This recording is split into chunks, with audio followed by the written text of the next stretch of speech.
বাবা মায়ের আকিকা করা না থাকলে তাদের ছেলে মেয়ের আকিকা করা যায় কিনা, খুব ইম্পর্টেন্ট একটা বিষয়।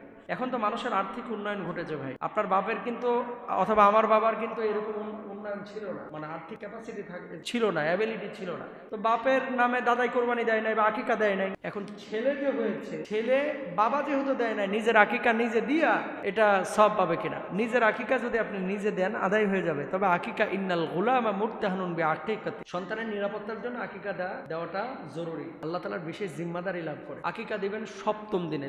লিল গোলামে শাতাআনে অলিল জারিয়াতি শাতু, ছেলের জন্য 2টা, মেয়ের জন্য কয়টা? 1টা। আকিকা দিবেন। আকিকার গোশত বাবা মাও খাইতে পারে। আর বাপ মার যদি আকিকা দেওয়া না থাকে, ছেলে মেয়ের আকিকা দেওয়া যাবে, কোনো সমস্যা নাই। তবে আকিকাটা কুরবানির জন্য অপেক্ষা করবেন না, সপ্তম দিনে দিয়ে দিন। বাপ মাও আকিকার গোশত খাইতে পারবে, ছেলে মেয়েরাও খাইতে পারবে। আর বাপ মার যদি আকিকা দেওয়া না থাকে, সন্তান সন্ততির জন্য আপনি আকিকা দিতে পারবেন।